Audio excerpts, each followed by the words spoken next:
जब देश 21वीं सदी के प्रारंभ में इतना उमंग और उत्साह भरा हुआ था देश में, ऐसा लग रहा था अब गाड़ी चल पड़ी है, माहौल जन सामान्य में था।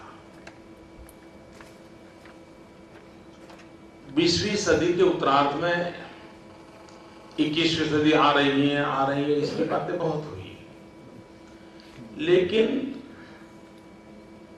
उसने प्रेरित नहीं किया, इंस्पायर नहीं किया। एक जैसे परिवार के लोग बैठ करके अगला वेकेशन कहाँ मनाएंगे, और जिस सतह से चर्चा करते हैं 21वीं सदी आ रही है, इसकी चर्चा लगभग ऐसी हुई थी कि क्या करेंगे, अगले क्रिसमस वेकेशन पर कहाँ जाना है, तो परिवार का एक बोलता है यहाँ जाएंगे, यहाँ जाएंगे। ऐसे ही हल्की फुल्की बातों में हमारे 20वीं शताब्दी का उत्तरार्ध हमारा निकल गया। और इसलिए उस समय एक अगर दिशा तय हुई होती, स्ट्रेटेजी तय हुई होती, इम्प्लीमेंटेशन का प्लान तय हुआ होता, वर्क डिस्ट्रीब्यूशन हुआ होता, रिसोर्स की संभावनाओं को तराशी गई होती, तो शायद हम 21वीं सदी के प्रारंभ में बहुत ही नक्कर फाउंडेशन पे बात आगे बढ़ा सकते थे। लेकिन वी लॉस्ट दैट चांस। 21वीं सदी के प्रारंभ का काल सचमुच में बहुत ही उत्साह और आशा से भरा हुआ था। आंकड़ों में स्थिति का विवाद हो सकता है, लेकिन सामान्य मानवीय के जीवन में विश्वास पैदा हुआ था कि अब हमारा देश कुछ कर सकता है, हम आगे बढ़ सकते हैं। दुर्भाग्य से 21वीं शताब्दी के पहले दशक का अंत आते आते सब चरमरा गया। चारों ओर क्वेश्चन मार्क नजर आते हैं, आशंका नजर आती है। इस स्थिति से बाहर आना इस देश के लिए सबसे पहली आवश्यकता है। आने का तरीका यही होता है कि आप समाज को चलाने वाले जितने क्षेत्र हैं, जिन जिन क्षेत्रों से समाज का नेतृत्व होता है, नॉट पॉलिटिकल लीडरशिप, सभी क्षेत्रों में विश्वास वहीं से उभर करके आना चाहिए। और एक बार आपने देखा होगा कि विद्यार्थी जब एग्जाम देने जाता है तो उस समय कोई टीचर उसको फिर से सिलेबस नहीं पढ़ाता है, वो कहे चिंता मत कर यार, अच्छा होने वाला है। और कभी कभी ये लास्ट मोमेंट पे टीचर का छोटा सा सहारा उसके भीतर इतना कॉन्फिडेंस भर देता है कि जो तय करके गया यार मैं ये न पास हो जाऊंगा, लेकिन वो अच्छे मार्क लेकर के निकल आता है। समाज जीवन में हर क्षेत्र में इन बातों का असर होता है। खेल के मैदान में खिलाड़ी जा रहा है, कोच ने 10 साल तक उसके लिए क्या मेहनत की वो एक विषय है, लेकिन उस पल मैदान में उतरते समय वो क्या एनवायरनमेंट और क्या फीलिंग देता है उस पर डिपेंड करता है। और ये भारत जैसे देश में आज मैं मानता हूं एक छोटी सी बात भी अच्छी बन गई तो विश्वास पैदा हो जाता है। और जब चारों तरफ निराशा होती है तो 7-8 देशों में मिलकर के एक वर्ल्ड कप करें, लेकिन उसका विजय भी हमारे लिए एक नया हौसले का कारण बन जाता है। हम वर्ल्ड कप के विजय के भरोसे जी लेना पसंद कर लेते हैं। क्यों? निराशा के गर्त में जब डूबा हुआ इंसान होता है, वो निराशा में रहना नहीं चाहता है, तो बाहर आना चाहता है। उसे कहीं आशा की किरण नजर आनी चाहिए। आज अगर सबसे पहली प्रायोरिटी देश को है, तो भाई किस पे भरोसा करें? और मैं नहीं मानता कि एक लच्छादार भाषण देकर के कोई चला जाए तो आप भरोसा कर लेंगे।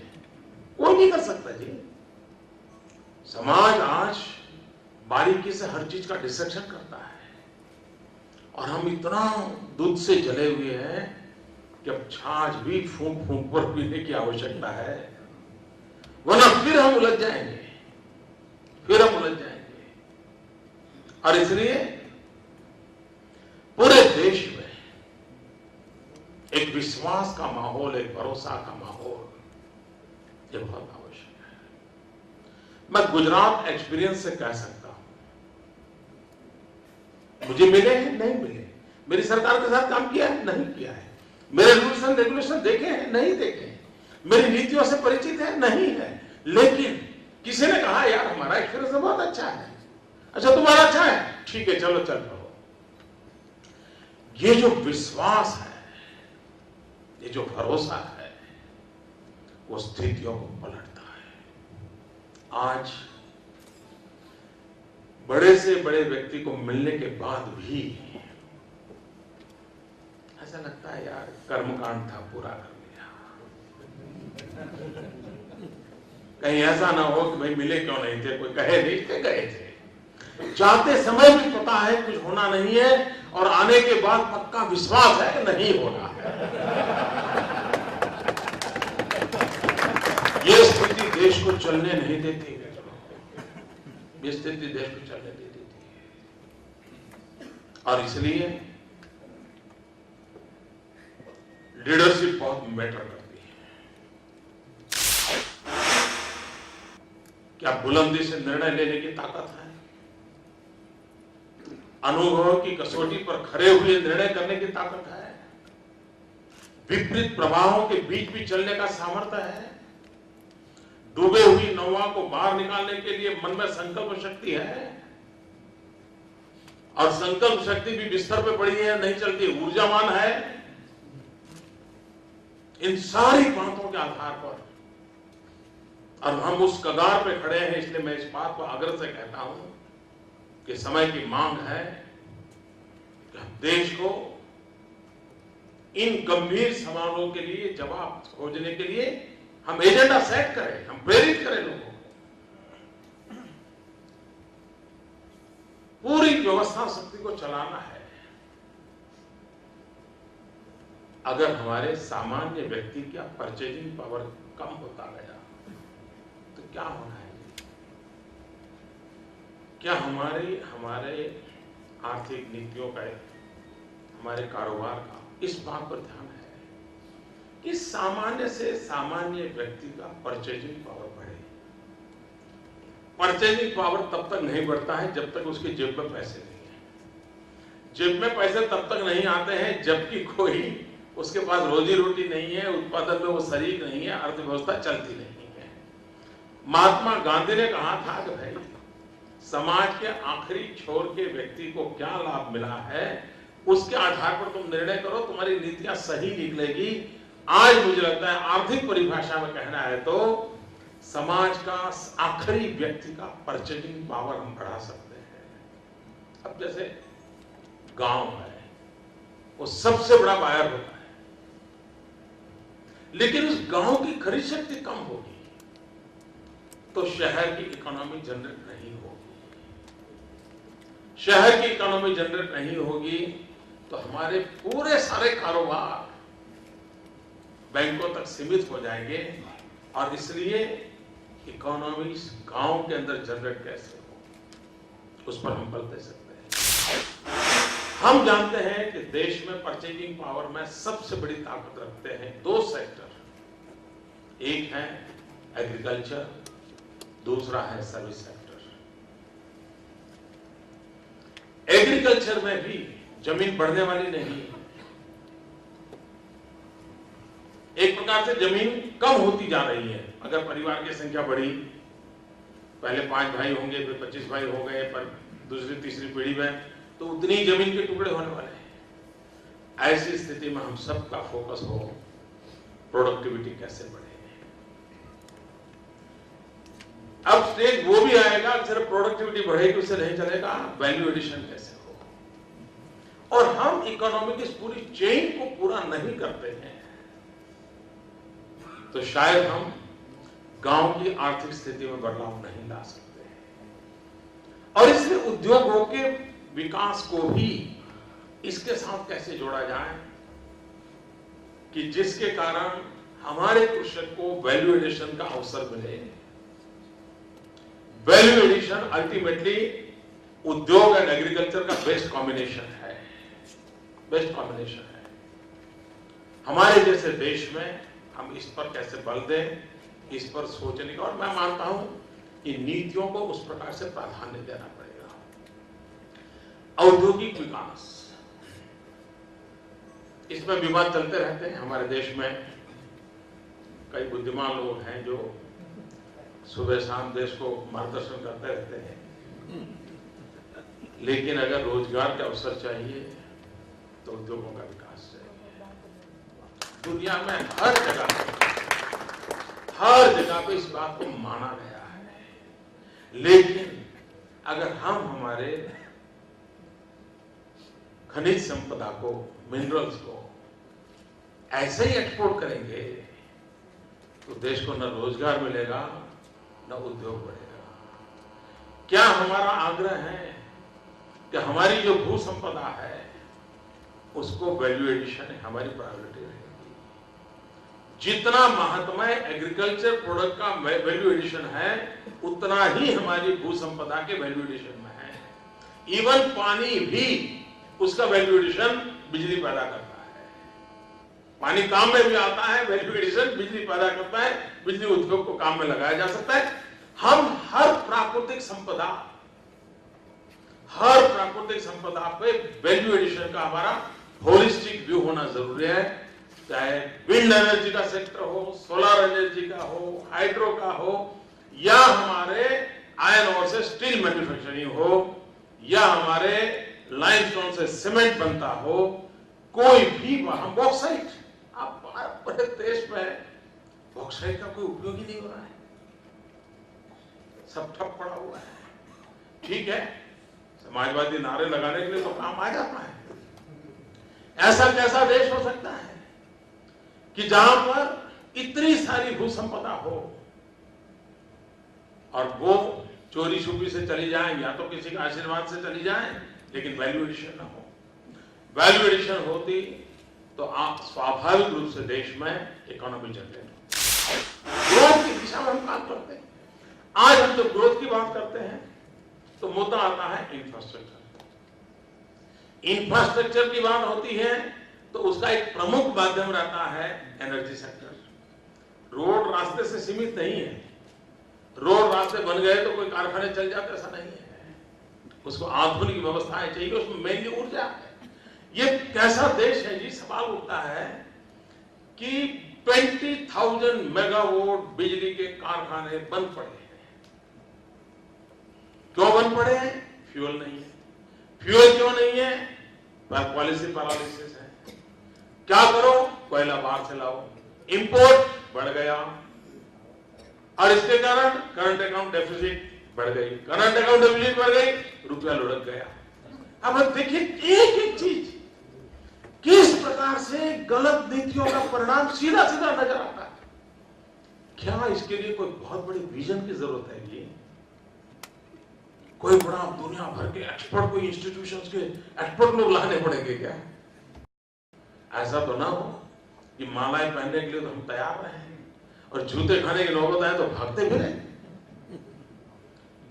देश में निराशा का कारण यह है, अगर देश हमें जिम्मेवारी देता है तो जिम्मेवारियां अच्छी भी है तो भी लेनी होगी, बुरी है तो भी झेलनी पड़ेगी। भागने से देश नहीं चलता है।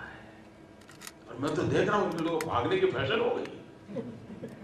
मुझे लोग पूछते हैं कि मोदी जी पटना ले रही से आप भागे क्यों नहीं? मैंने कहा भागना होता तो मोदी पैदा ही नहीं होता।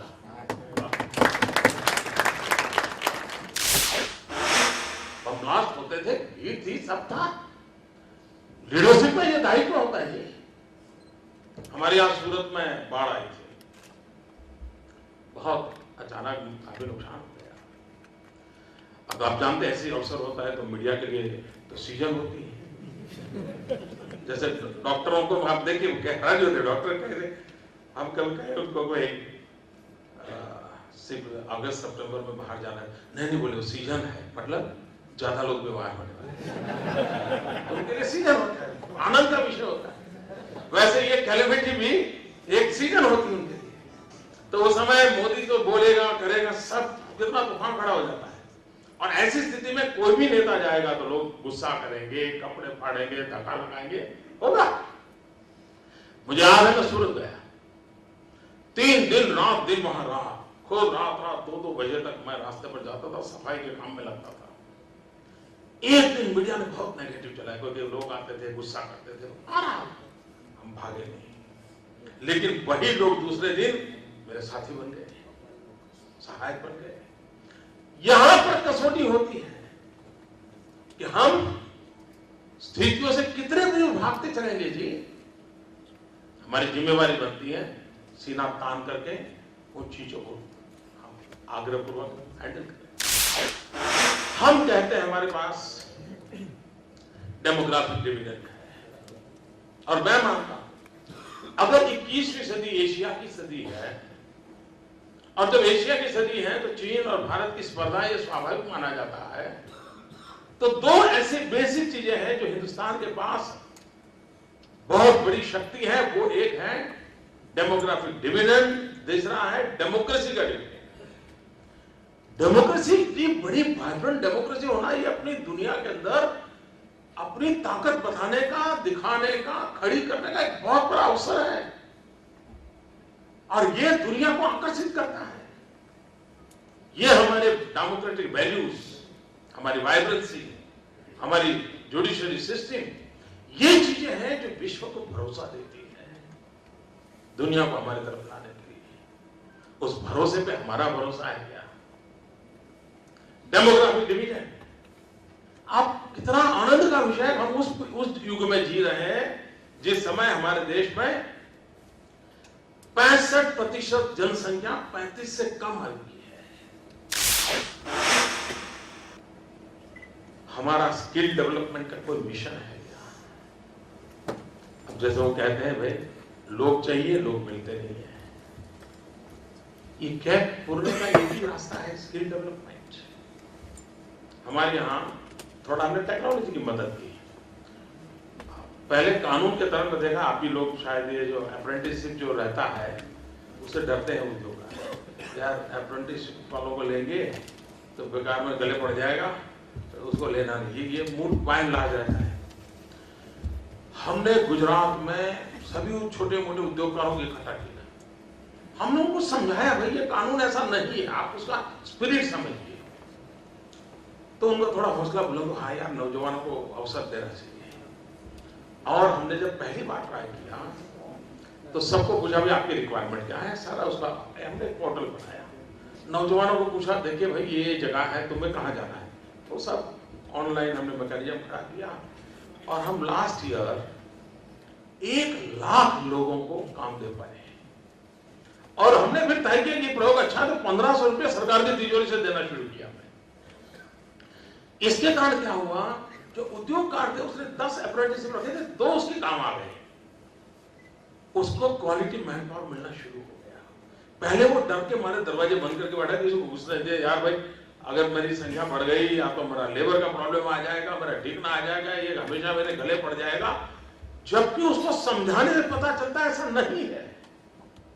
हम इन व्यवस्थाओं को कैसे विकसित करें, और स्किल डेवलपमेंट में भी सरकार का सिलेबस कैसा होता है।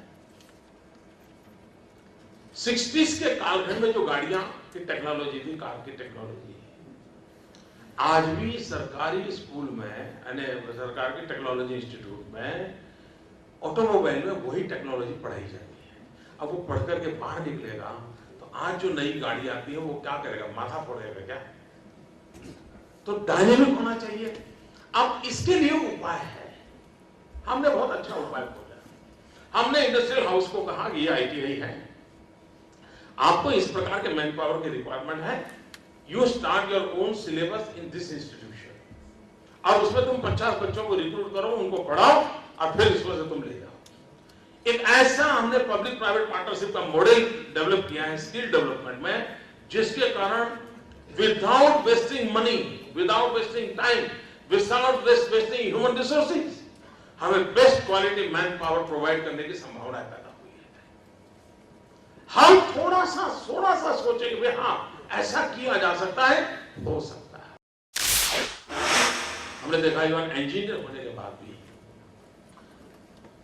बहुत सी कंपनी है वो लगता है हाँ ठीक है वो पढ़ा है, लेकिन हमें जिस काम के लिए थी उसकी तो अलग ट्रेनिंग करनी होगी। हमने क्या किया, हमने ऑनलाइन एजुकेशन शुरू किया कि भाई तुम इंजीनियरिंग के 4th ईयर में हो, तुम्हें माइक्रोसॉफ्ट में जाना, तो ये ऑनलाइन सिलेबस है, हम तुम्हें सैटेलाइट सिस्टम जो पढ़ाने के लिए तैयार है, लेकिन तुम्हें 100 रुपये देना पड़ेगा। जिस कोर्स के लिए बाजार में उसको 25,000 रुपये देना पड़ता है, 100 रुपये से हमने पढ़ाना शुरू किया। वो नौजवान निकलते ही माइक्रोसॉफ्ट के काम आने लगा। यानी हमने हमारे डेवलपमेंट की जो दिशा है, नेक्स्ट 5-10 ईयर में हिंदुस्तान में डेवलपमेंट की जो संभावनाएं पड़ी हैं, उसके लिए मैन पावर की व्यवस्था अभी से करनी होगी। आपको मालूम होगा गुजरात जब vibrant Gujarat global investor summit करता है, तो एक पहलू है जो मीडिया में कभी दिखता नहीं है, लेकिन वो बड़ा महत्वपूर्ण है। जो लोग MOU करके जाते हैं उनकी बाद में हमारे यहाँ राउंड टेबल कॉन्फ्रेंस होती है, हफ्ते 15 दिन महीने के बाद। उस पर सरकार होती है, यूनिवर्सिटी होती है एंड इन्वेस्टर होता है। इन्वेस्टर को हम पूछते हैं भाई तुम बताओ तुम ये करने जा रहे हो, तुम्हें जमीन लगेगी, कारखाना बनेगा, वो तो है, लेकिन तुम्हें मैन पावर कैसा चाहिए, कितना चाहिए, किस प्रकार की क्वालिटी वाला स्किल वाला आदमी चाहिए तुम्हें। हम पहले दिन पूछते हैं और हम हमारे यूनिवर्सिटी को कहते हैं कि देखिए अकॉर्डिंग टू दैट आप सिलेबस बनाइए। उधर उसकी फैक्ट्री खड़ी होती है, इधर उसको इंसान तैयार होता है, वो रिक्रूट करता है। जब तक हम ये इंटीग्रेटेड अप्रोच नहीं अपनाते हैं, होलिस्टिक व्यू नहीं अपनाते हैं, तो कहीं कारखाना बन जाएगा तो व्यक्ति नहीं मिलेगा, कहीं कारखाना बन जाएगा मटेरियल नहीं मिलेगा, कहीं कारखाना बन जाएगा रॉ मटेरियल है, कारखाना है, मैन पावर है, बिजली नहीं है, कहीं बिजली है, ठिकना है, फलाना है, उद्घाटन करने से पहले परमिशन लेनी है, अफसर छुट्टी पे चला गया है, गाड़ी रुकी पड़ी है। ये जो छोटी छोटी चीजें हैं, कोई बहुत बड़े विजन के कारण नहीं, ये हमारा कमिटमेंट का अभाव है, जिसके कारण स्थितियां पैदा होती है। अगर कोई जिम्मेवारी लेकर के इन चीजों को ठीक करें तो अपने आप परिणाम आता है। हमारे देश में इन दिनों हमारे वर्तमान प्रधानमंत्री का एक शब्द बहुत प्रिय है और बार बार उन्होंने प्रचलित भी किया है, इंक्लूसिव ग्रोथ। उनको अच्छा लगता है, बोलते हैं, लेकिन अगर हम गरीब परिवार को समर्थ नहीं बनाते हैं, कैपेसिटी बिल्डिंग नहीं करते हैं, और मेनली थ्रू एजुकेशन हम उसको सामर्थ्यवान नहीं बना सकते हैं, तो हम परिस्थिति पलट नहीं सकते।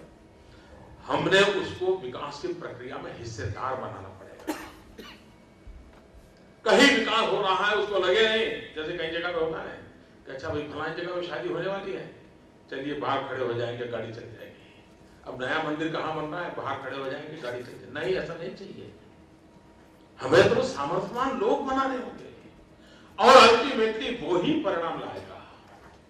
स्किल डेवलपमेंट के माध्यम से, एजुकेशन के माध्यम से, छोटे छोटे उद्योगों का भरमार लगा करके सर्विस सेक्टर को बल देने। मैं तो हैरान हूं, हम टूरिज्म इतना कर रहे हैं, $3 ट्रिलियन का बिजनेस है, और दुनिया को दिखाने के लिए हमारे पास हर गांव गली में बहुत कुछ है दुनिया को दिखाने के लिए। हमारा हर पत्थर बोलता है, लेकिन हमने उस पर बल नहीं दिया। मैंने अभी कुछ लोग मुझे मिलने आए थे, मैंने कहा भाई ये जो टीवी चैनल पे इंडियन आइडियल के कार्यक्रम चलते हैं, गाने वालों के चलते हैं, नाचने वालों के चलते हैं, बच्चों के परफॉर्मेंस के चलते हैं। मैंने उनसे कहा एक काम करो, आप एक ऐसा सीरियल चालू करो कि जो बेस्ट गाइड का परफॉर्मेंस करेगा उसको हम इनाम देंगे। तो वो क्या करेगा, अपने गांव की मान लीजिए मोटेरा का सूर्य मंदिर है तो उसको वो लेकर आएगा, स्क्रीन पर रखेगा और खुद उसके ड्रेसिंग, उसके बोलने की स्टाइल और बताएगा, हाँ देखिए, और उसमें जो बेस्ट गाइड है उसको इनाम दो। आपको लाखों ऐसे नौजवान निकलेंगे जो गाइड के रूप में प्रोफेशन को लेकर के, और इसके कारण दो काम होंगे, टीवी पे लगातार चलेगा भाई इस गांव में ये है वो है वो है, तो लोग भी देखेंगे, अपने आप में प्रचार भी होगा, गाइड तैयार होंगे, हर एक को लगेगा भाई हाँ टूरिज्म का महत्व बढ़ा है। छोटी चीजें हैं, तरीके से उसको कैसे लाया जाए, हम सर्विस सेक्टर को बढ़ावा दे सकते हैं। आज देखिए दुनिया में हेल्थ सेक्टर को लेकर के सारा विश्व स्वास्थ्य के लिए आज भी कम दाम वाली सुविधा खोजता है। और दूसरा, उसको भरोसा होगा इस डॉक्टर के पास गया तो बस मुझे कोई प्रॉब्लम नहीं है, इस अस्पताल गया तो प्रॉब्लम नहीं है। आज भारत के डॉक्टरों की कीर्ति है, भारत के अस्पतालों की कीर्ति है विश्व में, लेकिन इंश्योरेंस वाला विषय ऐसा अटका पड़ा है। हमारे फर्क वाला जो है उनको पूरा मालूम होगा, दुनिया के दोस्तों कह रहे भाई कोई इंश्योरेंस का कुछ तो बढ़ाओ, टाइप करो, कोई इनिशिएटिव नहीं ले रहा है। अगर एक बार दुनिया के लोगों को पता चले कि भाई हाँ हम हिंदुस्तान में भी ट्रीटमेंट करवाएंगे, इंश्योरेंस की पूरी संभावना है, तो वो दांत वहां निकालेगा, उसमें जितना खर्चा होगा उससे कम खर्चे में उसका दांत यहाँ निकलेगा, और हमें गर्व होगा हम दांत निकाल सकते हैं किसी का।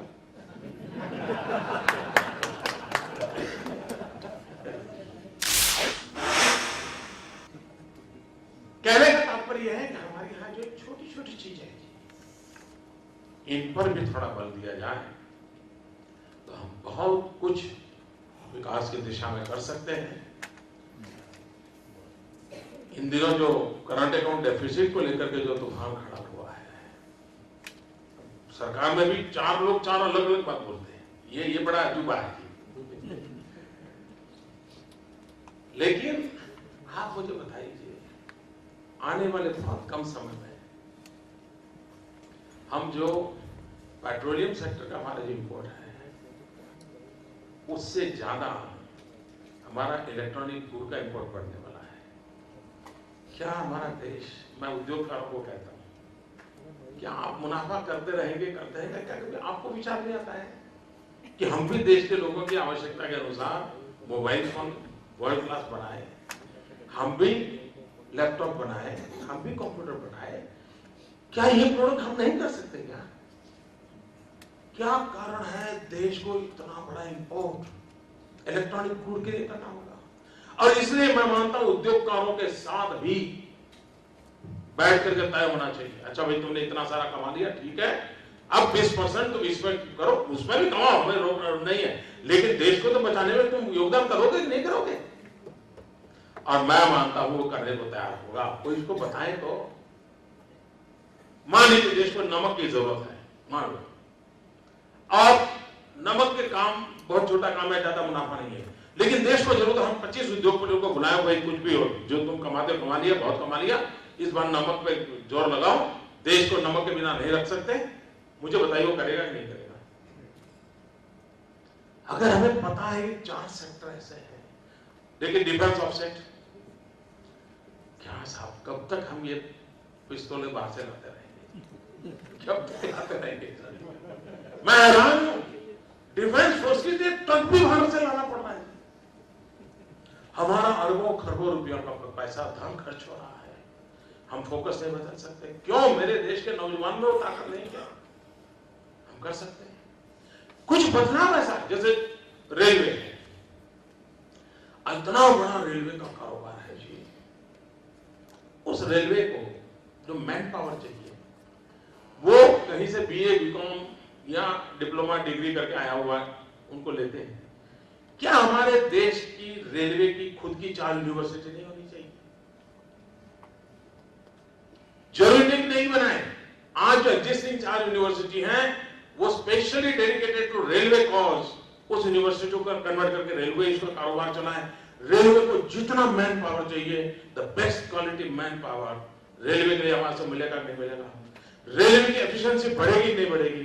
रेलवे की एफिशिएंसी बढ़ेगी तो पूरे हिंदुस्तान की इकोनॉमी को वो जनरेट करने के लिए एक बहुत बड़ा फोर्स बनेगा नहीं बनेगा, इस बात में। लेकिन हम पढ़ाएगा कोई, भेजेगा कोई, रखेगा कोई, और फिर कहेगा तुझे तो आता ही नहीं है। तो वो कहते हैं मैं वहां पढ़ के आया हूं, चल गया। आप मुझे बताइए, डिफेंस हमारे देश के पास इतनी बड़ी मात्रा में अफसरों की कमी है। किसी भी देश के अंदर सेना के तीनों विंग, अगर अफसरों की कमी होगी, कारोबार कैसे चलेगा? क्यों ना डिफेंस की खुद की यूनिवर्सिटी हो जी, और देश भर से होनहार नौजवान वहां आए, वहीं पढ़ाई करें, और पढ़ करके उसी डिफेंस सेक्टर के अंदर वो अफसर की हमारी जो आज वैक्यूम है उसको भर दें। देश में सिक्योरिटी एक नए तरीके से खड़ी होगी। कहने का तात्पर्य यह है मित्रों कि ये सारी चीजें संभव है, और हम अगर चाहें तो हम स्थितियों को बदल सकते हैं। अब मैंने पहले भी कहा है, मैं बहुत ही आशावादी इंसान हूं। मुझे निराशा विराशा नाम की चीज मुझे बड़ा लिरा देता है, और इसलिए मैं कभी कभी कहता हूं कि अगर आधा गिलास पानी से भरा हुआ होता है, किसी को पूछो तो कहता है कि आधा पानी से भरा है, कोई कहता है खाली है। मेरी तीसरी सोच है, आधा पानी से भरा है, आधा हवा से भरा है, गिलास पूरा भरा है।